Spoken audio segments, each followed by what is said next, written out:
जय श्री राम। दोस्तों एक बार की बात है, अर्जुन वन में फूल लेने गए। वहां हनुमान जी पहले से ही विराजमान थे। अर्जुन ने जैसे ही फूल तोड़ा तो हनुमान जी की निद्रा टूट गई। हनुमान जी ने पूछा, कौन है वहां? अर्जुन बोले, मैं हूं। हनुमान जी ने पूछा, यहाँ क्या करने आए हो? अर्जुन बोले, फूल लेने आया हूं। हनुमान जी बोले, फूल फूल ले जाने? पहले कम से कम पूछ तो लो। अर्जुन बोले, फूल ले जाने से पहले क्या पूछना, यह तो इतनी छोटी सी बात है। हनुमान जी बोले, बात छोटी या बड़ी नहीं है, बात चोरी करने की है। किस लिए फूल ले जाने हैं? तो अर्जुन ने कहा, पूजा के लिए ले जा रहा हूं। हनुमान जी ने कहा, पूजा? अच्छी बात है, लेकिन चोरी से फूल ले जाना ठीक नहीं। किसके लिए ले जाना है? तो अर्जुन ने कहा, भगवान श्री कृष्ण की पूजा के लिए। तब हनुमान जी ने हंसकर कहा, फिर ले जाओ, कोई बात नहीं। अर्जुन ने पूछा, हंसते क्यों हो? हनुमान जी बोले, जिसके भगवान ही चोर हो उसकी पूजा के लिए चोरी के फूल जाए, ठीक है, कोई बात नहीं। अब अर्जुन को बहुत गुस्सा आया कि हमारे माधव को चोर बोल दिया। अर्जुन ने क्रोध में आकर कहा, हाँ, तो मुझे भी आपके भगवान के बारे में पता है।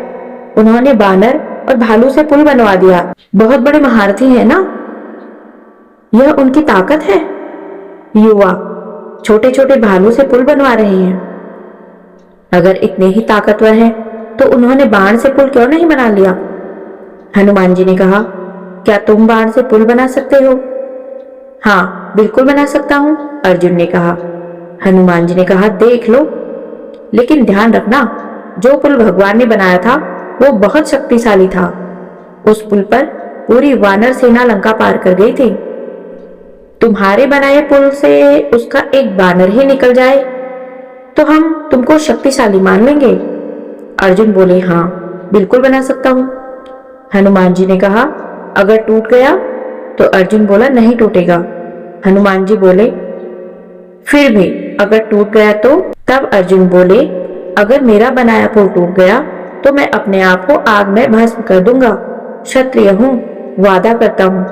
अर्जुन ने बाण की वर्षा की और एक शक्तिशाली पुल का निर्माण कर दिया। अर्जुन बोले, पुल तैयार है। हनुमान जी ने कहा, राम जी का बंदर भी तैयार है। हनुमान जी ने अपना विशाल रूप दिखाया। हनुमान जी ने जैसे ही उस पर अपना पहला कदम रखा, पुल पाताल लोक चला गया। हार की शर्म से अर्जुन अपने आप को भस्म करने के लिए तैयार थे। तभी हनुमान जी ने समझाया, देखो, यह जीवन बहुत अनमोल है, यूं बर्बाद मत करो। यह बात सिर्फ तुम्हारे और मेरे बीच रहेगी, किसी को कुछ पता नहीं चलेगा। अर्जुन अपने क्षत्रिय धर्म का पालन कर रहे थे और अपने वचन पर अड़े रहे। हनुमान जी ने अर्जुन को बहुत समझाया, लेकिन अर्जुन नहीं माने। हनुमान जी मन ही मन श्री कृष्ण जी को याद कर और कहते हैं, हे प्रभु, सहायता करें, यह तो समझने के लिए तैयार ही नहीं है। तो भगवान श्री कृष्ण स्वयं ब्राह्मण का रूप रखकर प्रकट हो गए और बोले, हे भक्तराज, यह क्या कर रहे हो? यह आग क्यों जलाई है? अर्जुन ने सारा वृतांत सुनाया। ब्राह्मण बोले, अच्छा, यह बताओ, क्या जब तुम्हारी शर्त लगी थी तो यहाँ कोई तीसरा व्यक्ति भी था जो निर्णय करने वाला हो? कोई तीसरा भी होना चाहिए। क्या तुम दोबारा पुल बना सकते हो? मैं निर्णय करूंगा। तब अर्जुन बोले, हाँ, बिल्कुल बना सकता हूँ। अर्जुन ने पुनः पुल का निर्माण किया। हनुमान जी ने फिर अपना विशाल रूप बनाया। भगवान ने कच्छप का रूप बनाया और पुल के नीचे जाकर बैठ गए। इस बार पुल नहीं टूटा। हनुमान जी तुरंत प्रभु की लीला समझ गए और मन ही मन मुस्कुराए और बोले, मैं तो हार गया और अर्जुन जीत गए। बताओ, अब मुझे क्या करना है? बोलो प्रभु। तो प्रभु बोले, अभी नहीं, सही वक्त आने पर बताऊंगा। कहा जाता है, जब महाभारत का युद्ध होने लगा तब श्री कृष्ण ने अर्जुन से कहा, अब हमें हनुमान जी की सहायता की जरूरत है। अर्जुन बड़े ही घमंड से बोले, मैं तो नर हूं, मुझे उस वानर की क्या आवश्यकता है? श्री कृष्ण बोले, हे अर्जुन, तुम तो नर हो, परंतु खुद नारायण को भी हनुमान जी की मदद लेनी पड़ी। स्वयं वासुदेव अर्जुन के साथ गए और हनुमान जी से मदद मांगी। हनुमान जी ने शर्त रखी कि वह बिना भक्ति के नहीं रह सकते। स्वयं प्रभु श्री राम युद्ध के दौरान भी अनंत ज्ञान की बातें बताते थे। वासुदेव बोले, वहां तो युद्ध होगा, तुम भक्ति कैसे कर पाओगे?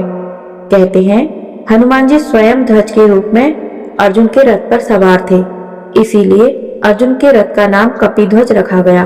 शास्त्र कहता है अर्जुन तो बहाना था, भगवान श्री कृष्ण ने गीता तो हनुमान जी को सुनाना था।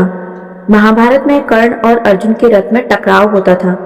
कर्ण जब भी तीर चलाता तो अर्जुन का रथ हिलता नहीं था, लेकिन जब अर्जुन तीर चलाता था तो कर्ण का रथ 3-4 कदम पीछे चला जाता था। तब अर्जुन बोलते थे, नीचे देखो प्रभु, हमारा रथ नहीं हिल रहा है। भगवान कहते थे, नीचे नहीं, ऊपर देखो। प्रभु बोले, तुम ऊपर इसलिए हो क्योंकि तुम्हारे साथ स्वयं हनुमान जी की शक्तियां हैं।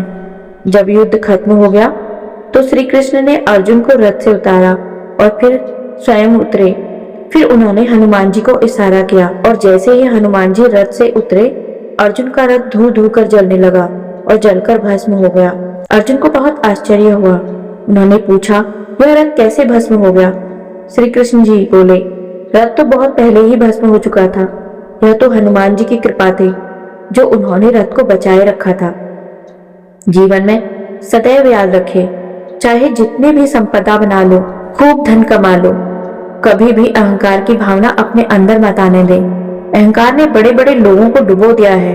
अहंकार एक ऐसी चीज है जो हमें अपनी असली खोज में रोकती है और हमें अपनी शक्ति, सच्ची शक्ति और सामर्थ्य से दूर ले जाती है।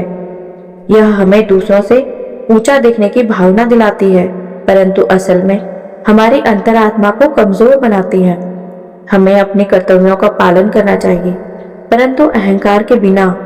तो दोस्तों, हमारी यह कहानी आपको अच्छी लगी हो तो एक लाइक करके वीडियो को शेयर कर दें और इसी तरह की कहानी सुनने के लिए हमारे चैनल को सब्सक्राइब कर लीजिए। धन्यवाद।